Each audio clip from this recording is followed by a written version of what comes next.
Good evening. I'm Anuj Mehrotra, Dean of the George Washington University School of Business, and I am delighted to welcome you all to this episode of George Talks Business. First, let me begin by introducing my co-host today, Dean of the George Washington University Elliott School of International Affairs, Elissa Ayers. Thank you very much, Elissa, for joining in for this wonderful partnership with the school. Thank you, Anuj. We're delighted to be able to partner with you on this important conversation. Great, Elissa. And today, we are also delighted to welcome two guests, Durreen Shahnaz, the founder of Impact Investment Exchange and the IIX Foundation, and Jim Polan, Vice President of Development Credit at U.S. International Development Finance Corporation. Thank you very much to both of you for being here today. Thank you, Anuj, and thank you, Elissa, for inviting us and starting this important conversation. Great, Elissa, let's get it started. So I'm happy to be able to ask the first question. I have known Durreen for some time, so I wanted to kick things off, Durreen, by asking you to share a little bit with us about your own personal trajectory. You're one of the only people I know who's traversed microcredit to Wall Street, and that's shaped what you've been able to do. Yes, well, thanks, Elissa, again, for inviting me. And Elissa is a good friend and who has known me for many, many years. I think I would actually put my life trajectory in the same words that we use for our work at IIX, which is really connecting Back Street to Wall Street. And for me, that really began coming from Bangladesh, coming to the US, like many of you, doing my undergraduate degree here, then actually going over to Wall Street, the source of power, and then really trying to figure out how to use that power for everyone and create an equitable society. So that is the trajectory, and you'll find out more as we talk. So exciting, things that we all will share. Well, can I follow that up a little bit? Can I ask you to speak about how you've seen the field of impact investing change since you've become involved with it? Absolutely. It's, the impact investing, and again, it's a very fashionable word nowadays.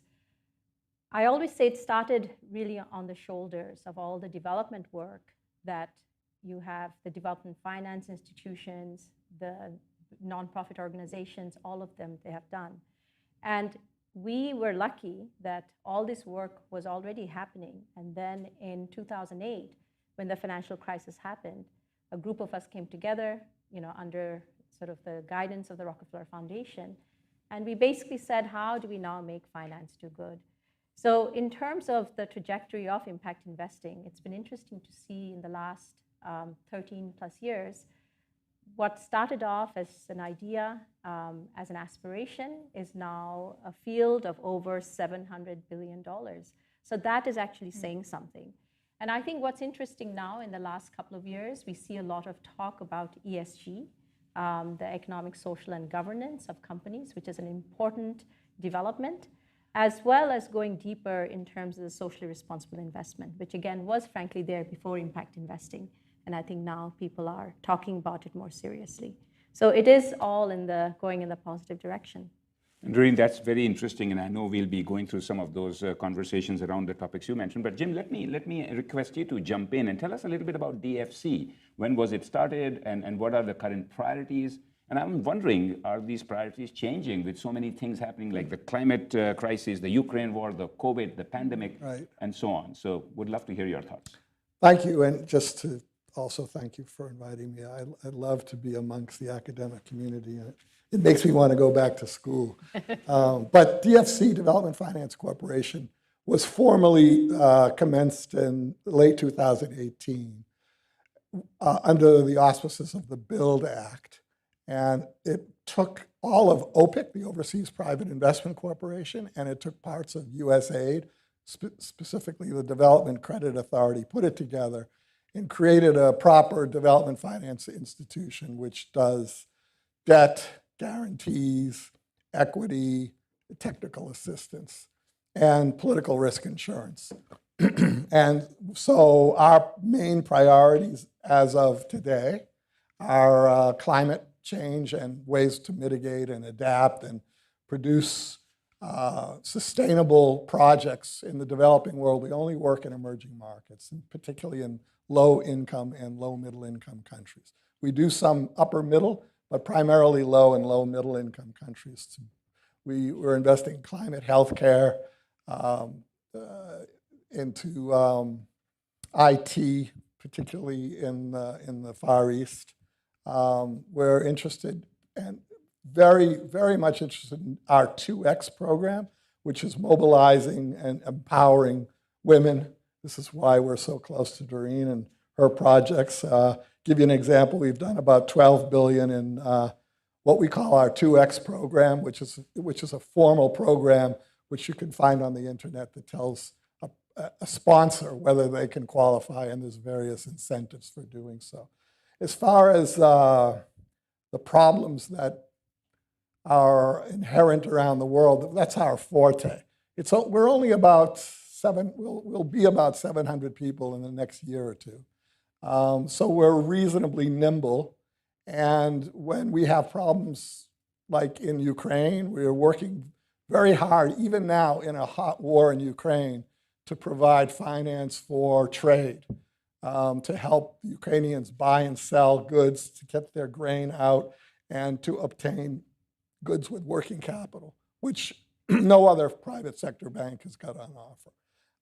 We provide help to Pakistan in the floods, and we do that in the middle of our gross, large priorities, so that we can address instantaneously some of these problems. One of the problems with traditional aid or DFIs in general is it's hard to gear everybody up and turn the Titanic. But we're pretty good at doing that at DFC. If we become too big, well, that will be another problem. But for now, those are the main priorities that we're working on. And we put out last year, which ended on Friday this last week, $7 billion and mobilizing about $40 billion of private sector capital along with us to invest in approximately 130 projects. Wow. I think I get the next question. So Durreen, I was hoping you could tell us a little bit more about how IIX works. How do you use the tools of the capital markets to invest in development outcomes? Can you give us an example? How do you create a bond for women's livelihoods? I know this is something that you've done. Can you share with us, walk us through that process? Sure. So the way we approached our work at IIX was really, in some ways, again, I use the word audacious. We said we're going to boil the ocean and really see if we can boil it or not. And I always say now, after 13 years, it feels lukewarm. And that ocean really is of the financial markets. So if you think about it, financial markets, a stock exchange, has been there in some way, shape, or form for more than 800 years. And it took 800 years for the first bond, which IIX created, the Women's Livelihood Bond, the first one in 2017, and which was listed on a stock exchange, to have women and women from underserved communities to be a part of the financial markets. Now that says something about a system that we have created, a system that really is not including everyone. So the Women's Livelihood Bond, and along with all the other work that we do, is really about making sure women, underserved communities, and climate are part of the equation for all the financial products we have, the platforms we have where we raise capital, the technology tools that we have in terms of measuring impact. All of this is geared towards mobilizing capital. So what have we done so far? We have done a myriad of things, and what Alyssa is referring to in the bond is one of our flagship products. And before I go into it, perhaps we should show a little video to show you what we were doing. This is during the height of the pandemics. We just closed our Women's Livelihood Bond 4. Thanks, Irina. Women in Asia should not just be viewed as victims of poverty or inequality, but they should be recognized as solutions to climate action. The WLB4 we expect to be about 4 times as big as the WLB1. The fixed portfolio of loans spans multiple countries and sectors, but what's common to each of them is that each enterprise is advancing the livelihood opportunities of underserved women through their business model. The first time we saw the Women's Livelihood Bond on Bloomberg, the screenshot of Bloomberg. At that moment when we know that we've sold all the bonds to investors, that's always sort of the most exciting and the most memorable. All right. right, we did it. Congratulations. Okay, congratulations.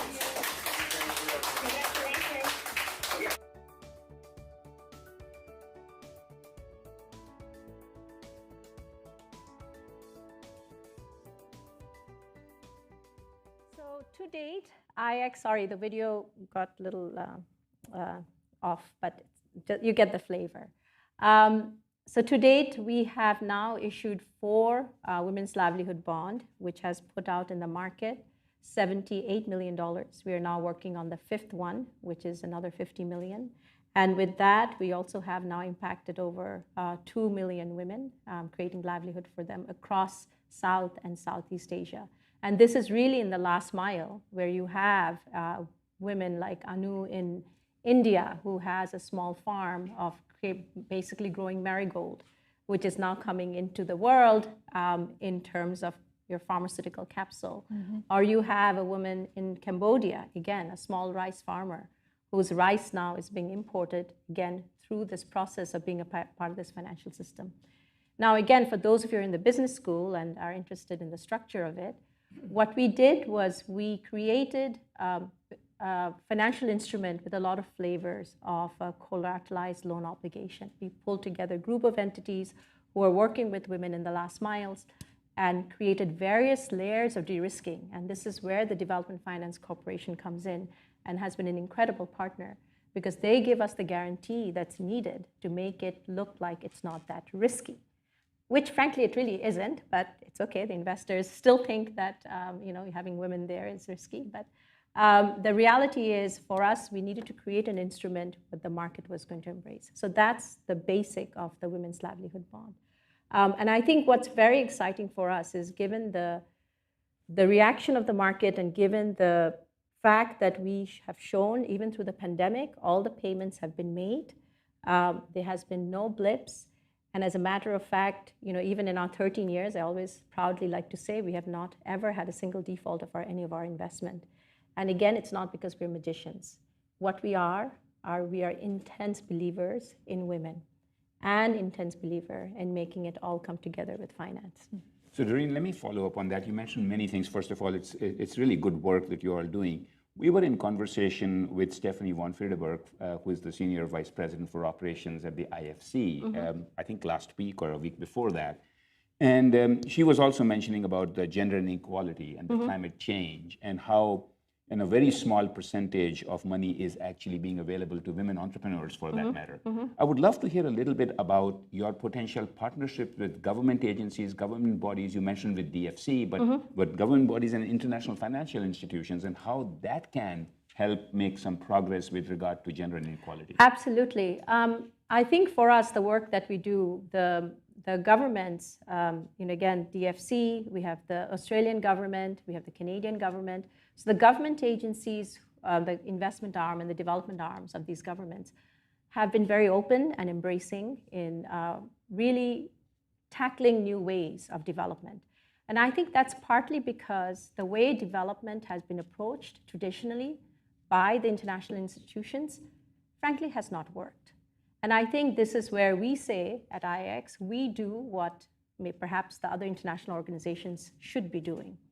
Many of them here in Washington, D.C.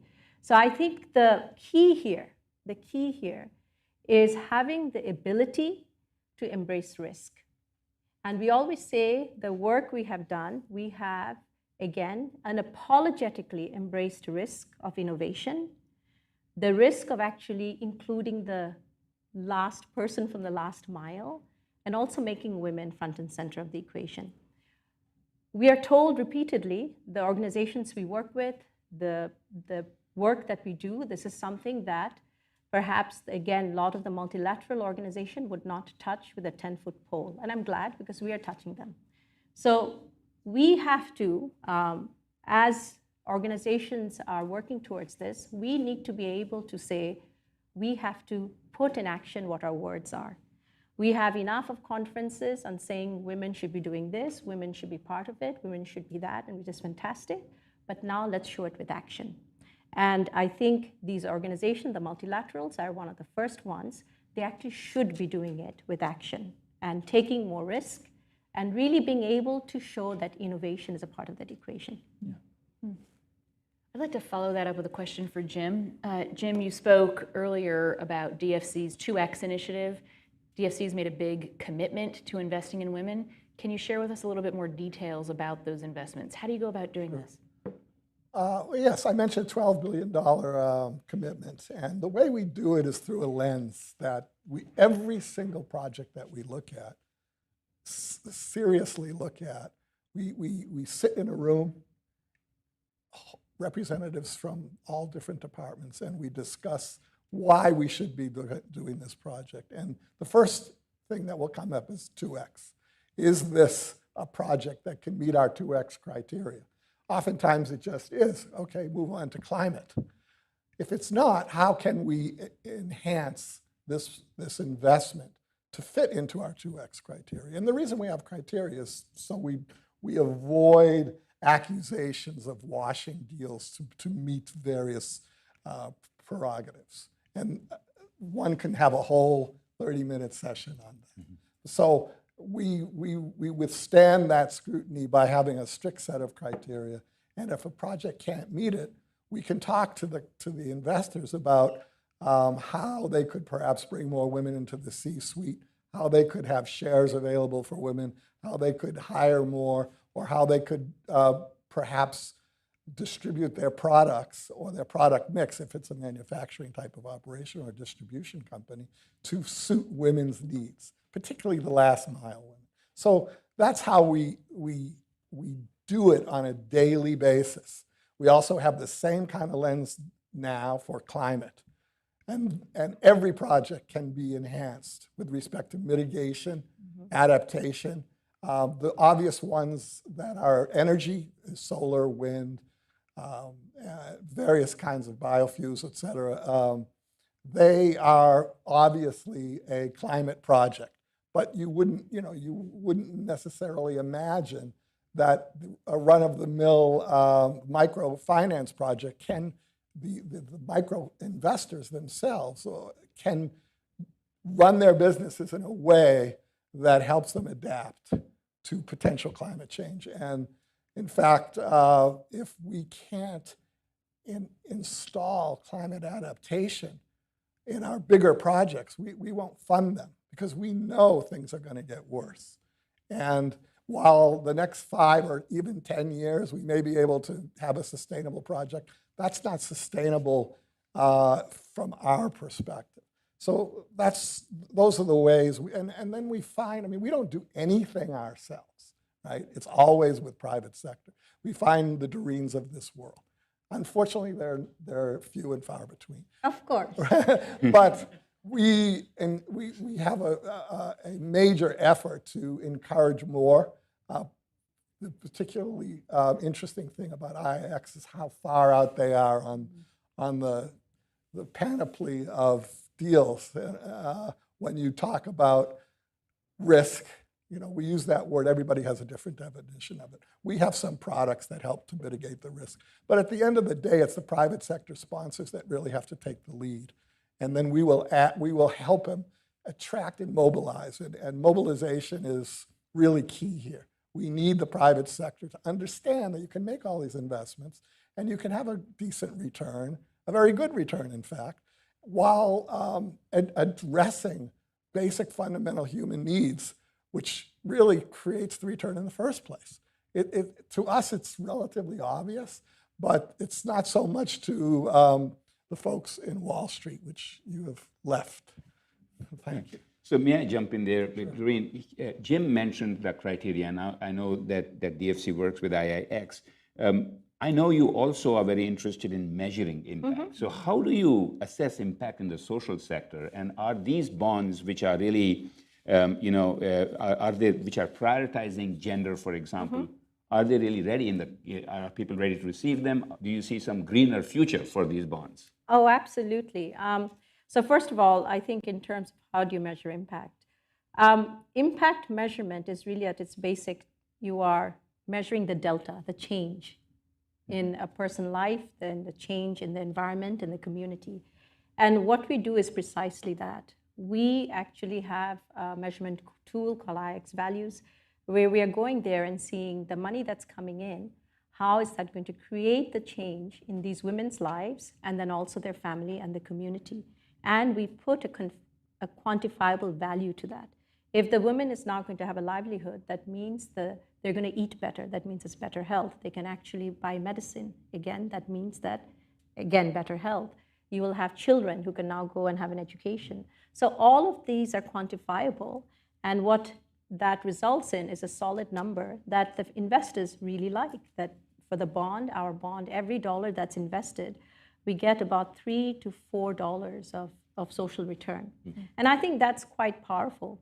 And I think it's worth saying that now, we have now done 4 bonds. The 5th one will be out in the market next month. And what's really remarkable is how many institutional investors are now in it.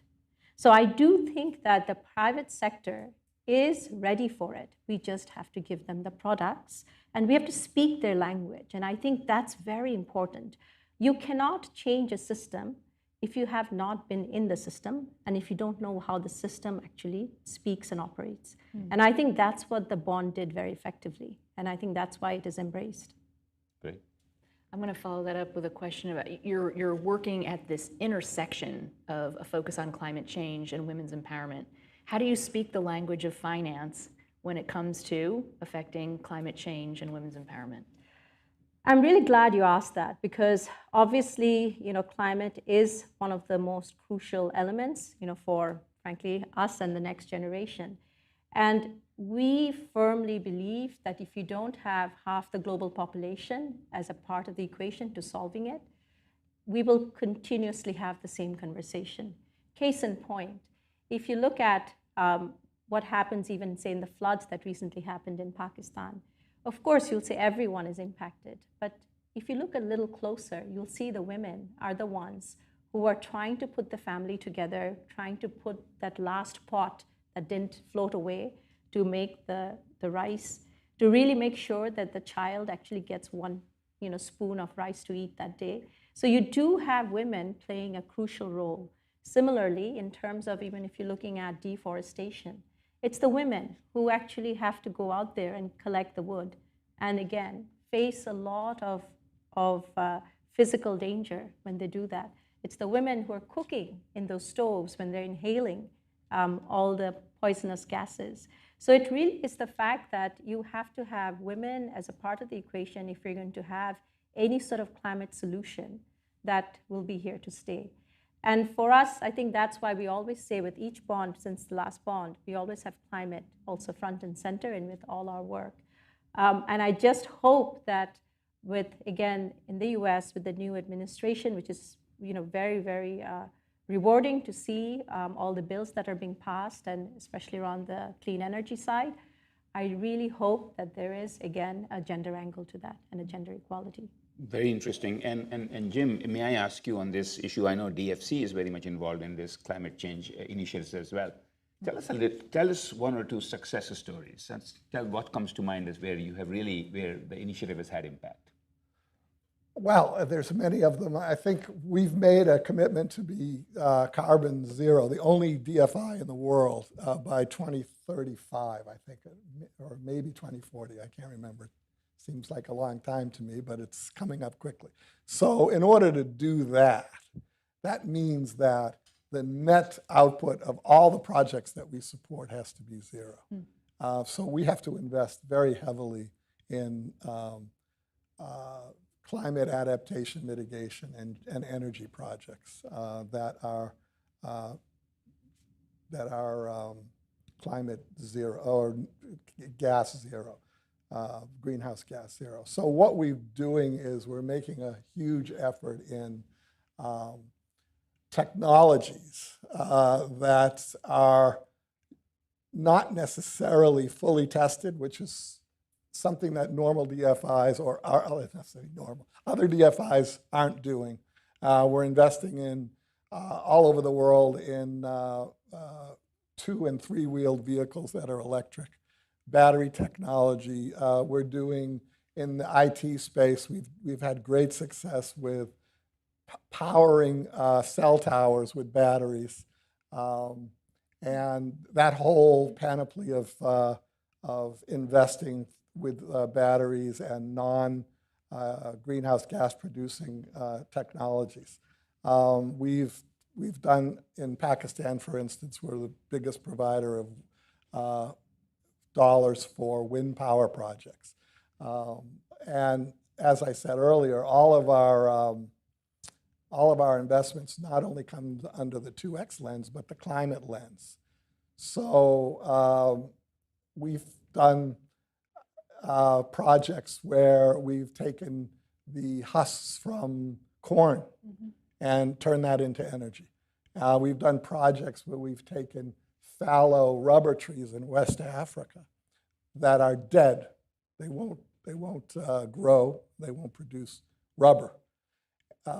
Turn those into chips that can be used for making energy, and then replace each one of those trees with nursery trees. Usually you get 2 for 1 because back in the day, they didn't plant very efficiently. And I can go on and on like this. The point I'm trying to make is this, that every single project we look in under that lens. And as a corporation, we've made this commitment, which is down in writing in the books. So regardless of who's running the administration at any particular time, that's gonna stay.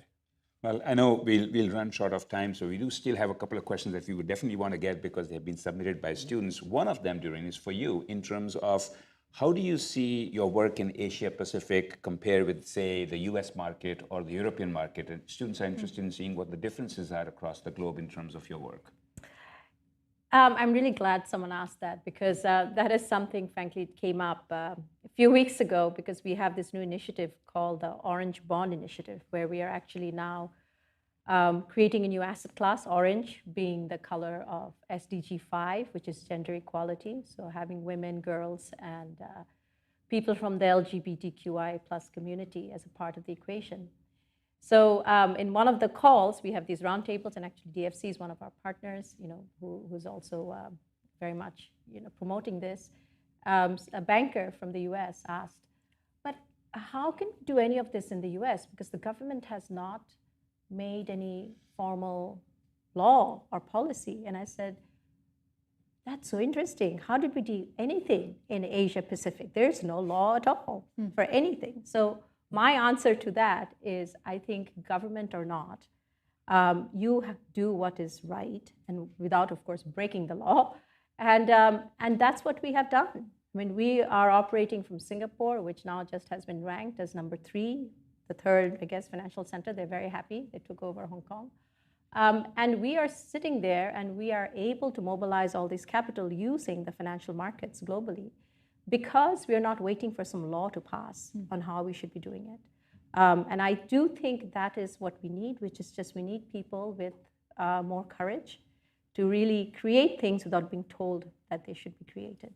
Very well put. Alyssa, you get to do the honors of the last question of our guest. I have a quick one that I think follows quite well from where you just left off, and that is, despite the growth of impact investing, it's still a small proportion of overall investing. What would it take to get this to the next level? I think what it will really take is the fact that we will need to have organizations, like DFC, playing a bigger role in terms of doing what they do, which is really in terms of coming in and de-risking mechanism, sort of being there in some ways on the side and saying we're here and this should be part of the mainstream. And I do think that itself allows for things to be normalized. And I do feel that much more of that needs to happen. And very importantly as well, sadly, not make it into a political issue, which it has become in the last few months in the US.